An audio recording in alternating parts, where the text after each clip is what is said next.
इचलकरंजी येथील लायन्स क्लबतर्फे संजय घोडावत विद्यापीठाचे विश्वस्त विनायक भोसले यांना लायन्स गौरव पुरस्कार 2025-26 प्रदान करण्यात आला. हा पुरस्कार उगार शुगर वर्क्स लिमिटेडचे एक्झिक्युटिव्ह डायरेक्टर सोहनजी शिरगावकर यांच्या हस्ते देण्यात आला. यावेळी महाराष्ट्राचे माजी वस्त्रोद्योग मंत्री प्रकाश आवाडे व लायन्स क्लबचे सर्व पदाधिकारी उपस्थित होते. विनायक भोसले यांनी गेल्या 25 वर्षापासून शैक्षणिक व व्यावसायिक क्षेत्रात उल्लेखनीय व उत्कृष्ट व्यवस्थापन केल्यामुळे हा प्रतिष्ठेचा पुरस्कार प्रदान करण्यात आला. या प्रसंगी भोसले यांचे कुटुंबीय, घोडावत शैक्षणिक संकुलातील सहकारी, मित्रपरिवार, हितचिंतक मोठ्या संख्येने उपस्थित होते. पुरस्काराबद्दल आपल्या भावना व्यक्त करताना विनायक भोसले म्हणाले की संजय घोडावत यांनी माझ्यावर ठेवलेला विश्वास आणि दिलेली साथ यावरच आत्तापर्यंतचं कार्य सुरू करू शकलो आहे. आईवडिलांचा आशीर्वाद, पत्नीनं उचललेली घराची व मुलांची जबाबदारी, संस्थेतील सर्व सहकाऱ्यांची मदत यामुळे हा पुरस्कार प्राप्त झाला.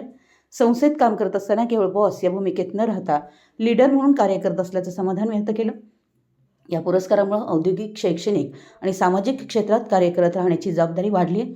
त्यासाठी सातत्यानं प्रयत्न करत राहणार असल्याचं त्यांनी सांगितलं. या पुरस्काराबद्दल सर्वच स्तरातून विनायक भोसले यांचं अभिनंदन करण्यात येत आहे. मराठी एस न्यूजसाठी जयसिंगपूरहून संदीप अडसूळ.